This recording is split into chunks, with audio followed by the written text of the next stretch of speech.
Okay, good afternoon, everyone.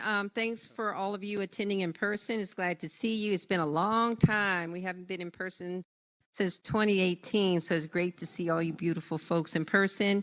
And a big shout out to all of you that are joining us online. We're excited to be here. Kind of sad that this is the last day of Invention Con and the last panel, but I'm so privileged to be here with some great innovators that are going to share information about you, share some tips about how they've been successful and been able to pivot in the marketplace. So before I turn it over to Connie, Chef Jackson, and Bob, if you're interested in learning their formal bio, that is on our website at uspto.gov InventionCon. But what I'm going to do, instead of reading their bio, I'm going to pass it on to them, and they are going to provide you with an introduction and share a little bit about your innovation. So, Bob, let's start with you first, and I'm going to pass this mic over to you. Thank you, Nathania. Appreciate you having us here. Welcome, everybody. We're glad to be here with you and explain how this process worked. I'm the inventor of the Burrow Buddy and the Little Burrow, and they're wheelbarrow attachments that fit on your standard size wheelbarrow, and they hold your long handle tools, your short handle tools, your cell phone, your sunglasses, your keys, whatever you need to work in the garden, it holds it. And it just sits right on the wheelbarrow, comes right off easy. So when you need to use your wheelbarrow, you don't have to unsnap it. And it keeps your tools at waist level. So when you're, if you've gardened, you've been outside and a rake is like falling down, you have to bend over to get the rake, or sometimes you even step on the rake. And I invented it because I was working in the garden with my wife, Sudie, and she kept asking, Bob, where did I leave my iced tea? Where did I leave my cell phone? Where did I leave the house phone? And I was just going around picking up the pieces and bringing it to her, and then she'd move on. So anyway, I got this idea driving one day, and I said, I think I've got a good, invention. And so I got back home and I made a cardboard with duct tape, guys. I mean, don't throw away the duct tape if you have it. It's still useful. So I made cardboard duct tape, a prototype, and I put it on the wheelbarrow. And I, tested it, and it was working. So I said, I got to show this to my family because they're the ones who decide whether I should spend money on this or not. And I showed it to them, and they gave me the go-ahead. So that's why we're here. Thank you, Bob. I'm going to... Oh, I'm sorry. Does this work? Let me see. Hello? Can you hear me? Am I loud enough without it? Yeah, you better speak on it. Oh, okay. Okay. So my name is Connie Inukai, and so I became an inventor late in life. I was 70 when I became an inventor. Thank you. Thank you. I accept that. So the reason I like being an inventor is because everybody invents things for kids, for babies, for millennials. So I invent things for people who are older. Okay? So here's my first invention. And it's, I invented it. I was actually a teacher at the University of Maryland for about 40 years. And I was always inspiring my students to find creative things to do with their engineering degrees. And I thought, my God, I'm giving them so many great ideas. What about me? And I noticed that once I started getting older and started going out to eat in restaurants, I couldn't see the menu. Have you ever gone out with your parents or an old person and we can't read anything and we actually have the menu like this or like this? I mean, I'm sure you've seen that. Well, that's what I saw. and we had to pass around reading glasses. So I decided to invent something to help older people. And this is called Tip and Split, and it has a magnifier on it, so you can read the small print on the bill and on the menu. It has a light in the back that's not too bright, and it can also figure out a tip and split the bill in 3 seconds. So I call it Tip and Split. So that's my invention. Thank you. Is that all what I'm supposed to talk about, or should I talk about my patents? Oh, if you want to talk about your registered trademarks, that would be great. Okay. I don't know when you want me to do it. Okay, good. I brought a big suitcase here because this was on my wall and I couldn't take it out of the case. But this is my patent for Tip and Split, okay? This is my patent. And then I also have 3 trademarks going on 4. And if you need any help, you can get a patent attorney, or you can call me. This is my, whoops. This is my trademark for Tip and Split. You should see my office is so empty now. I took everything off the walls. My next invention is, it's actually a product, and it's called Write Your Selfie. And so I have not a patent, but I have a trademark for it. And my third one is I call myself Grandmapreneur. So I learned how to do trademarks from Tip and Split, so I did all of them. They're very easy to do. And if you need any help, go to the USPTO's website. They have videos of exactly how to get your own trademark or patent. Okay, you need one? Okay, well, you're in the right place for that. Okay, so that's what I'm going to talk about now. Thank you, Connie. Thank you. Connie.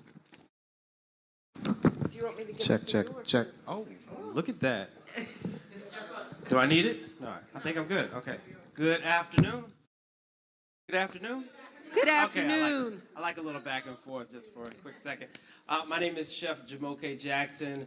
I'm known on every social media platform as Mr. Foodtastic. I am the creator of the Everything Legendary Burger. Very quick story on how Everything Legendary came about.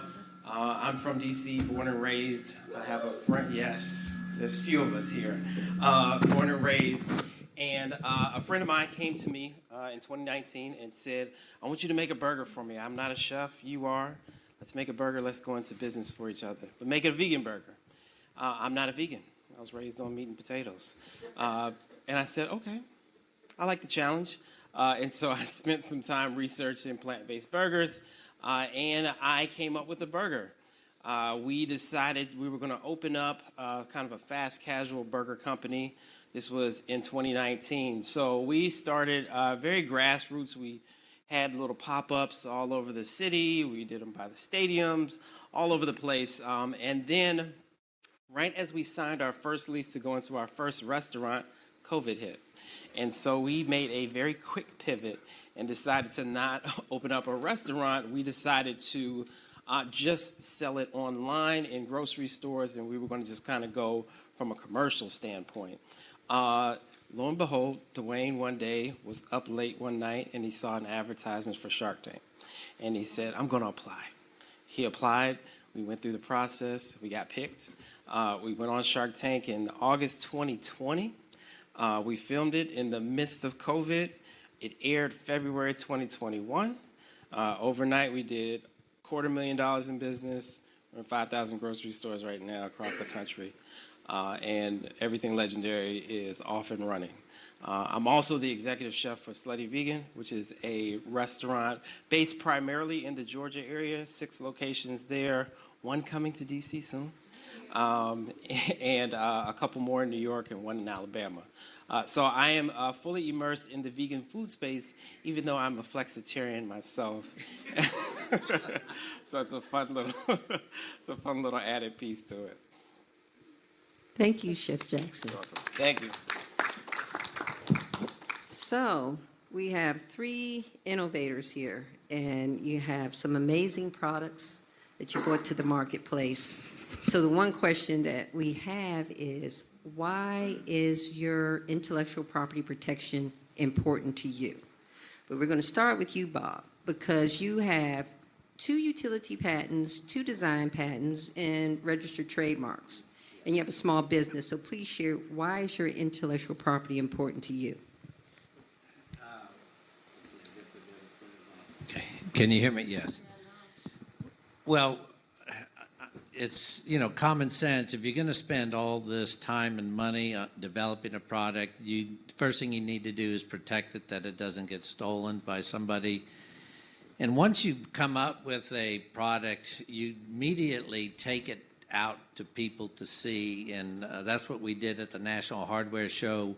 We went there with our prototype, and you have people from all over the world coming there, and there's people there who are there to steal ideas. So you need to have it protected right off the bat. We did with design patent, but when we were at the show, people kept saying, you really need to cover this with a utility patent. So we made that our focus to get everything covered with the utility patent, which is the strongest patent I believe you can have. You would know better than me, but we're very happy that we're covered. We don't have to worry about anybody stealing our products, and the same with our name and our trademark. You want to get your name registered as well. Thank you, Bob. So, Connie, you just shared with us your 3 registered trademarks and your patent. Can you share with us why protecting your creative works is important to you? Well, I think... Hello? Is it working now? You're the only one who said no. It works? Oh, okay. Okay,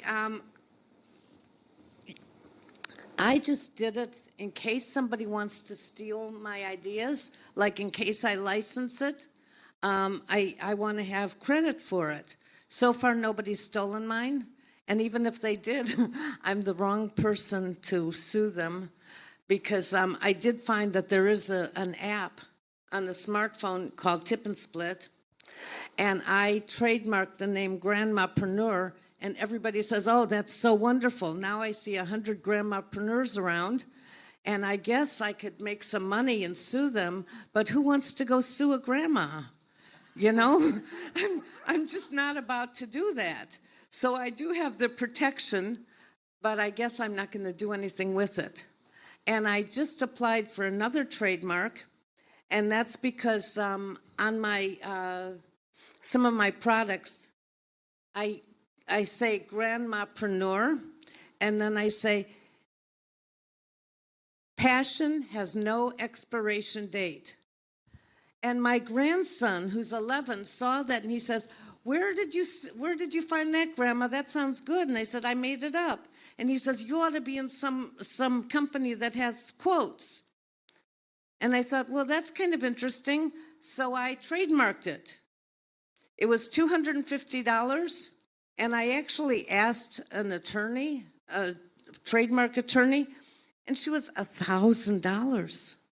And I can't afford that. And so what I did is I looked it up on the USPTO website, and it took me about 30 minutes.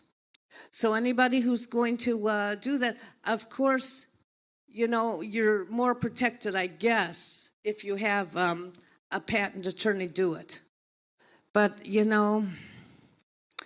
I'm not really so worried about it because I'm older. I don't have my whole life to be worried about it. So, that's the truth. If somebody's going to steal it from me, go for it, But I do have the protection. And what was the other question? You've answered them all, Connie. Oh. Thank you, though. Okay. That was very helpful and insightful. But before we move on to Chef Jackson, I just want to make sure that you all know that here at the USPTO, we have free legal services. Whoa. And we do know that it can be expensive when you use a patent attorney, but our programs will help with those expenses. And stick around.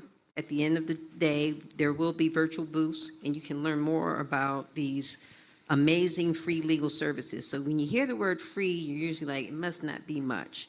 But our free services are a big deal, and people have been very successful. So thank you, Connie. And now we're going to move over to Chef Jackson. And we know that everything legendary is a registered trademark. Yep. You're the executive chef at Slutty Vegan, also a national registered trademark. So can you share with the audience, from your experience, why it's important to have your brand protected via a registered trademark? Sure. I kind of liken it to, I think back to when I was studying for the SATs, and I did all of this, I did all of this studying. I took prep classes, and I scored pretty well. Like, I studied extensively for it, and I scored pretty well. So imagine you do all of that work, you get your score back, and then somebody comes and puts their name at the top of the actual score, and they take it and say, I did this. It's the same thing. It's like you put in all this work and you put in all this effort to a brand, to building a name, to building the community behind it, to building the recognition behind it, and then somebody can just up and swoop it away from you. So to me, that's the importance of protecting a name. You're also not just protecting the name, you're protecting everything that comes with it. So whatever effort you put into the brand, the product, it's important to protect it because it's yours. Mm-hmm. Thank you, Chef Jackson. And the one thing that I want to highlight here, we've met many small business owners, and they say, I have a trademark. I've already got my trademark. They actually have a trademark from their state. They don't have a registered trademark from the USPTO. So the difference is, if you have a trademark from your state, it's going to protect your brand in your state. So think big. Think about the fact that you may be starting in Virginia, Maryland, but if you decide that I want to branch out and I want to make sure that my brand is available nationwide, then you need to make sure you have a registered trademark. So just want to mention that. But before we get into some more questions about more directed to pivoting in the marketplace, I want to pause because we saw Connie's patent.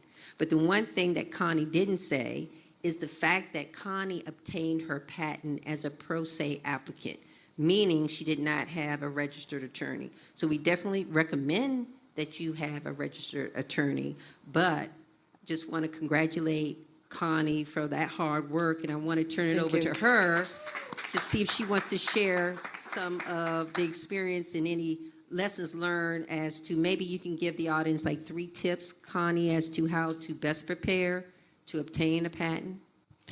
I think the best way to prepare is to go to the USPTO's website. I would tell all of you to go there. I can't believe, has anyone seen the videos on that website? Have you seen them? Have you seen them? No. The next time you get a patent or trademark, go there. They walk you through it. Unless you're very rich and want to just have somebody else do it for you. But, I think it's kind of, I'm kind of willing to save money whenever I can. Because when you're an inventor or an entrepreneur, not with patent attorneys, but everybody's going to try and take your money because they know that we're vulnerable. For example, I'm going to give you another example. When I first got my product out in the market, I wanted to get some publicity for it, some visibility. So I hired somebody for publicity. She charged me about $3,000 and got me nothing. So then I hired somebody else I thought was better. $5,000 got me nothing. So I got sick of it. You can imagine. And I was a former writing teacher for about 40 years. So what did I do? Where is it? Sorry. I wrote a book, and it's called, this is to help other inventors or entrepreneurs. It's called How I Got My Product on QVC, the Today Show, The View, and more in my retirement. I got all those by myself. So I'm a real DIYer. What? Do it yourself. Right, I did it all myself because I got tired of paying people money who couldn't do it any better than I could. You gonna take a picture of my book? Okay. It's on Amazon. I think it's 99 cents on Amazon. Okay? So anyway, so this is for people who like to do it themselves. So I guess I'm an example of do it yourself, because one of the things that I've learned about getting older is that if you're afraid to do things, forget it. But if you're constantly learning new things, it keeps you young. Yes. So I'm getting younger every year. Thanks, Connie. Okay. So I'm going to pause here again to make sure that you know that we have our amazing staff from our Office of Patent Stakeholder Experience here today with us. So please make sure you stop by their booth. They can give you a lot of great information about being a pro se applicant, and also connect you with many free resources and many videos that you can watch during your own time, 24/7, available via USPTO's YouTube channel. So with that, let's get back to the conversation. And so we know that all three of you have amazing creative works that are now in the marketplace, but when did you decide, or how did you validate the fact that there was a need for your creative works in the marketplace? And then what were the initial steps that you took to get your innovation in the marketplace? So Bob? The need was, like I explained, we had the need in our own house doing garden work. I'll give you another example.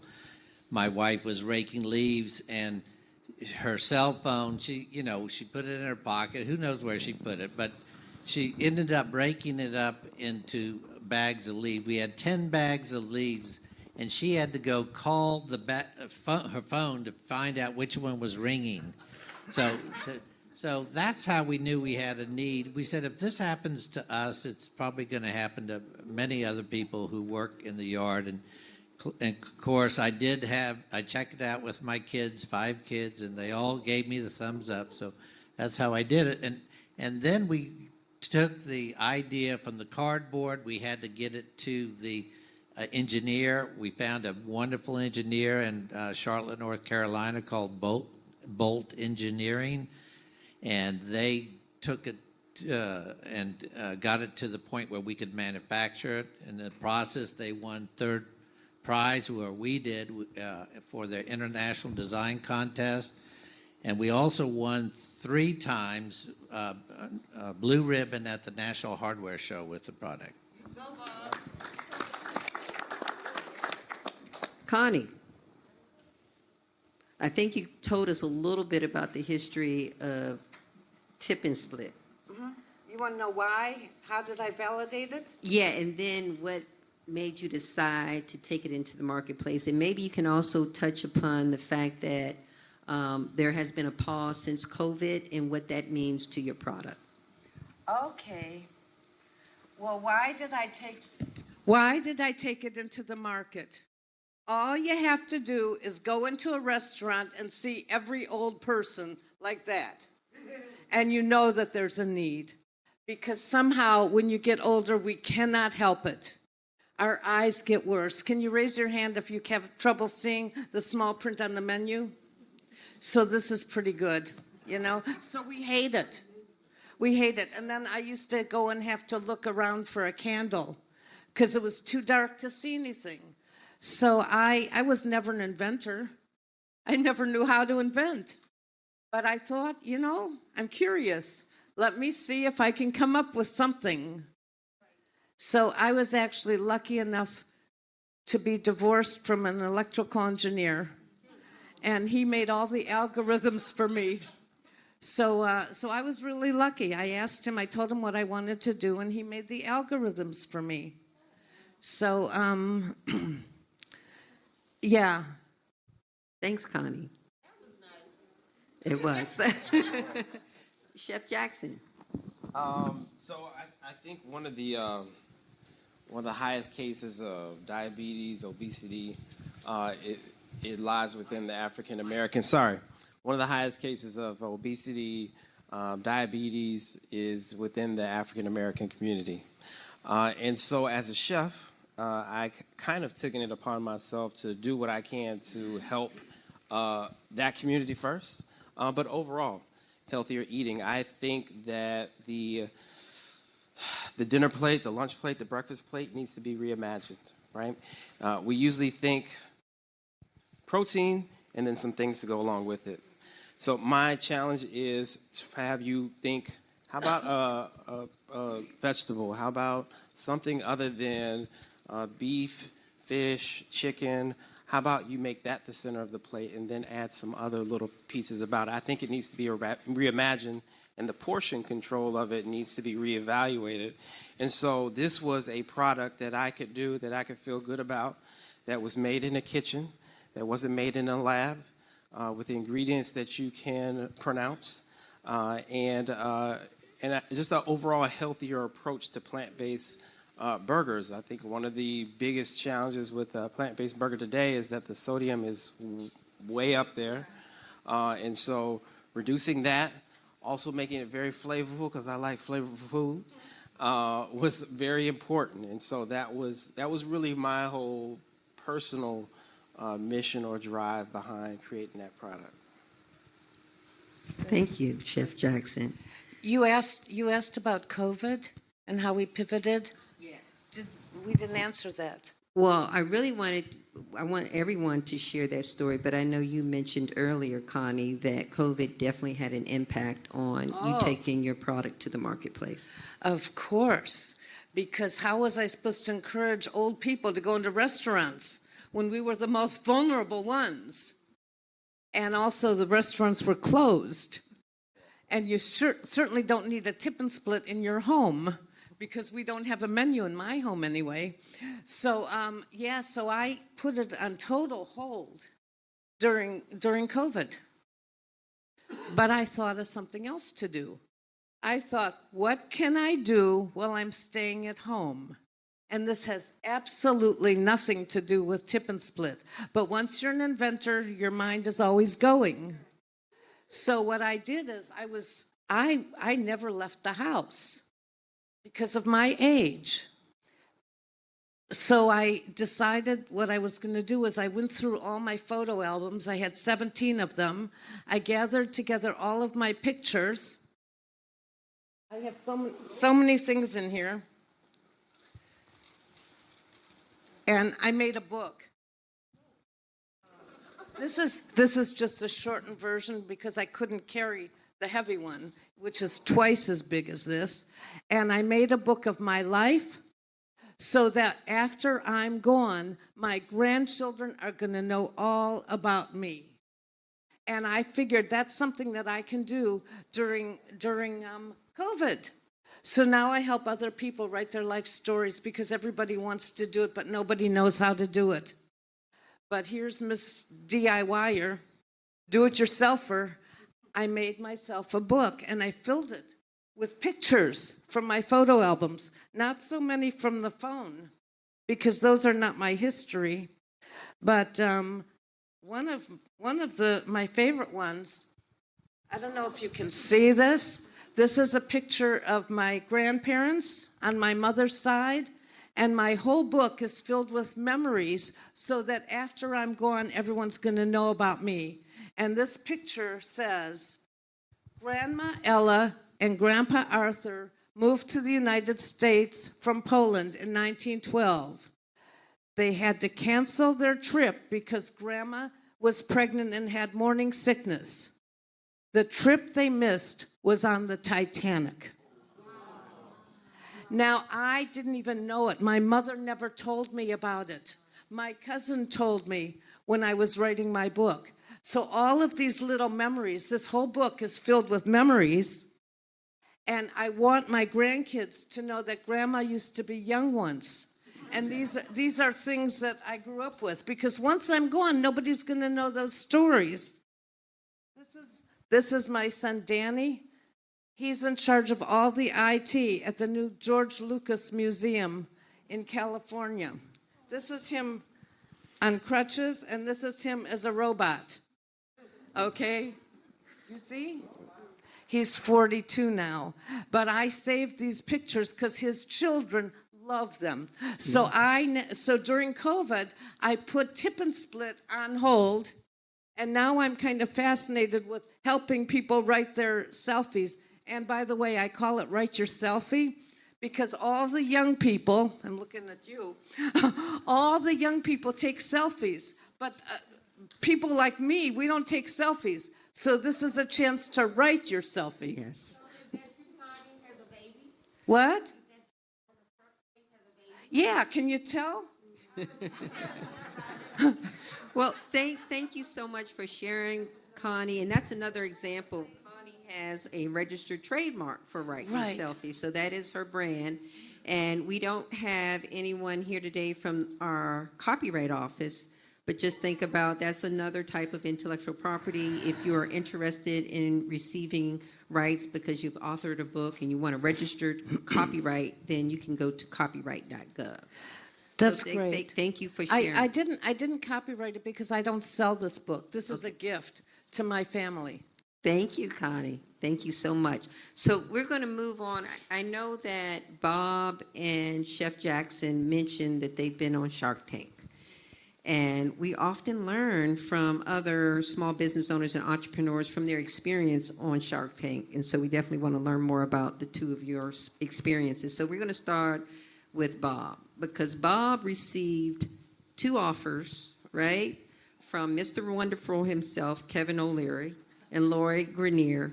But he and his daughter, Molly, who's in the audience, the chief operating officer, decided to walk away from that deal. Can you tell us about what happened after your Shark Tank experience? Well, obviously, when you're on Shark Tank, your sales are going to increase, which happened with us. It was a great experience. Loved the whole team on Shark Tank, and they are some brilliant people on Shark Tank, I must say. And we went in knowing we weren't going to take a royalty, but we tried to make it like there was some drama thinking about it, because it is a TV show. It's really not where you go to do a business deal in 30 minutes to make a life-changing business decision on TV. That's not what you really should be doing, in my opinion. So we didn't need anything from them except for the exposure. We did have an opportunity for them to partner with us if that was the offer, but we never got that offer. So looking back, are you still happy that you made the decision that you did? Very happy, no regrets. Thanks, Bob. So we're going to move on, and I'm going to pose the same question to Chef Jackson. And I know early on in the introduction, you mentioned that within 24 hours, right, after you all appeared on Shark Tank, you had $250,000 in sales. Yeah. How was your team able to respond to that immediate increase in demand? So I think we were on in a unique time, and I don't know how long from the time you filmed it to the time that it aired. We had a pretty significant amount of time. We had about 6 months. So we were able to set up co-packing, make sure the website wouldn't crash, and have marketing in place to kind of take advantage of the show airing. And so we were prepared just because we had plenty of time to prepare for it. And I think that's what we expected. We had done our research. We knew that there's this thing called the Shark Tank effect. Whether you get a deal or don't get a deal, you're always going to see a bump in sales. You're going to have amazing exposure. I even know people that didn't get a deal and then go do a deal with somebody else. Like, there's all types of opportunities that open themselves. So we just tried to be prepared for it, and we were able to take advantage of it. Thank you, because when we think about pivoting in the marketplace, oftentimes we're able to pivot because we have more capital, right? And so I have a follow-up question for Bob and Chef Jackson. So from your experience, again, on Shark Tank, and you're pitching to these investors, if you will, what advice would you give the audience, maybe 2 to 3 top tips as to how to be best prepared to pitch to investors to get a yes? I have to think about that. Chef Jackson, do you have something that you wanted to? Like, I think you didn't want the deal. Again, we also had a lot of time to prepare. So if you think about it, we did it in the middle of COVID. And so I know typically with that show, you go in, you film it a day, and you go back out. We had to quarantine in. We were there for a week. And then we filmed the episodes. So we had plenty of time to practice. We had plenty of time to do mock. We had different people that we valued their opinion would come in and kind of do mock questions. We knew our numbers. We just did some extensive planning for it, just because we had the time to do it. And so we knew what we wanted. We knew the percentage we would walk away from, the ones we would take, what we would ask, all the details of it. We knew it just because we had plenty of time to prepare for it. And so that just kind of worked to our advantage. Thank you, Chef Jackson. So we heard mention of national trade shows, right? And the USPTO often participates in national trade shows such as the National Hardware Show, CES, South by Southwest, Inspired Home Show, and many, many others. And we're there because we know of the importance of making sure people that are there sharing their innovation also know the importance of protecting their innovation sooner than later, right? And so we have heard that both Bob and Connie have participated in national trade shows and want to ask them about their experiences and what happened. What was the impact of you being at a national trade show, having intellectual property protection? How did that participation in that trade show impact your small business? Well, that's a great question because you need the feedback.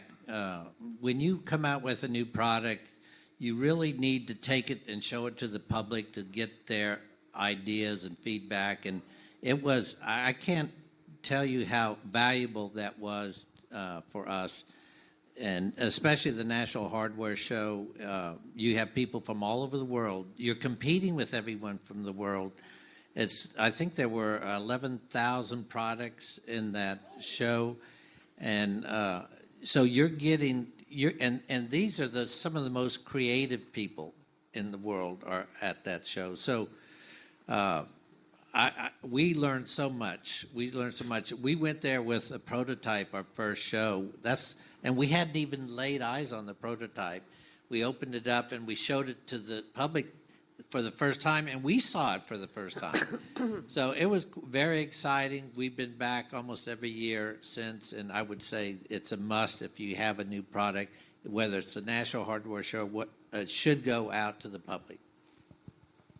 Thank you, Bob. And again, just another reminder, before you go and set up your exhibit booth at a national trade show, make sure you have protection. You may not already have acquired a patent, but you need to be in a position that you either have filed a provisional or non-provisional.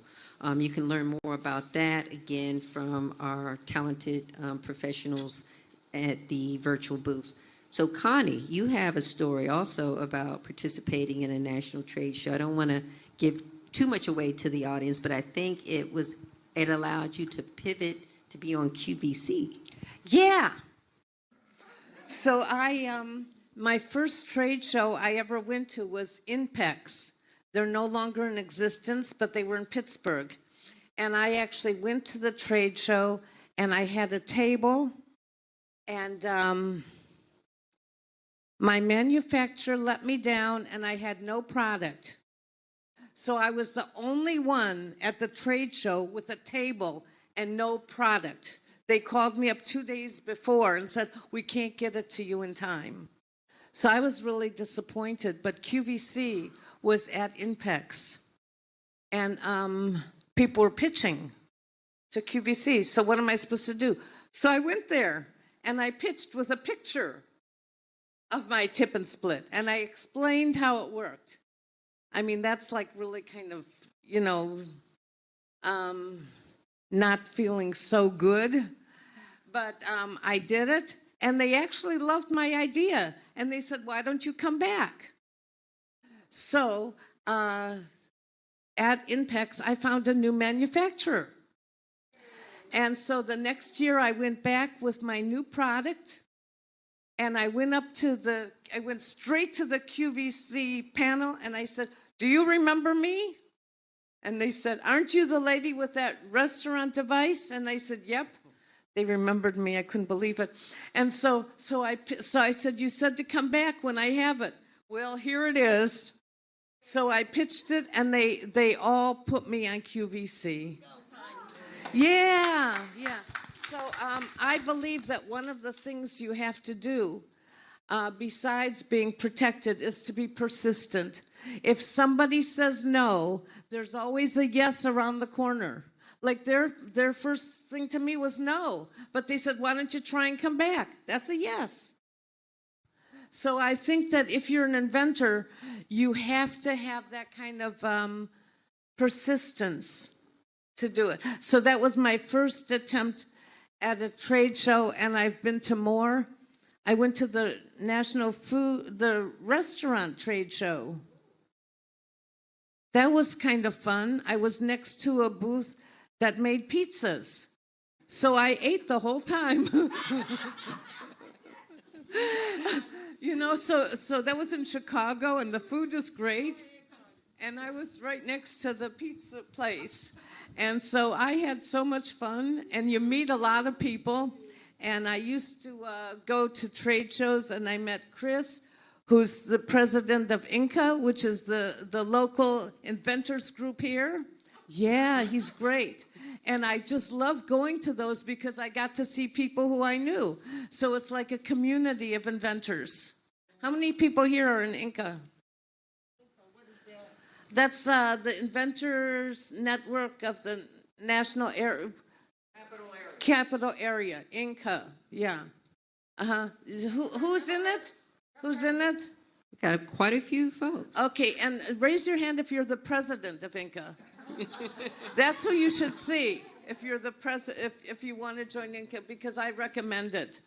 Thank you, Connie. I know that our MC is probably about to come up or give me a single signal that we're running out of time. I'm sorry. No, that's okay, because I could sit here and talk to you all for a lot longer. I know we have a question in the audience, but before we get to the question and before I have to leave this great panel, I would like to turn it over to all of you to give like some words of advice, like maybe your best tip. Connie, I'm going to start with you because I know you touched on two important things: being persistent and just making sure that you just don't take no for an answer. Would you like to add to that? And then we'll go to Chef Jackson, and then Bob, you can complete this round. Yeah, okay, so I did say that one of the best things to do is to join a local inventors group. And the second thing is, when you're an inventor, it's kind of an interesting category, and everybody's going to tell you don't do it. Don't listen to them. That's my advice. Don't listen to anybody who says you can't do it. Thanks, Connie. Chef Jackson? Beyond that, which is great advice and also inclusion in that, I think one of the greatest lessons that I learned was to really develop the culture around your brand. I think I'm part of two very important brands, and the culture attached to them is amazing. And so it's something that I learned throughout this process, is that you really need to develop the culture, the customer base, the experience beyond just the product or the service that you have. Everything involved in it, kind of like in its own ecosystem. I think that's also highly important to develop. I will say this. When I first came up with an idea, I went to a very successful businessman who gave me some advice, and he said, Bob, just remember, it's going to cost more money than you think, and it's going to take longer than you think. And, being enthusiastic, I said, okay, yeah, sure.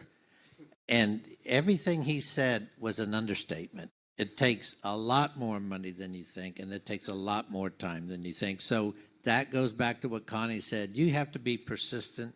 You have to be patient as well. So that's my advice. And passionate.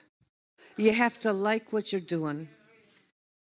Thank you all. Let's give this amazing panel a round of applause.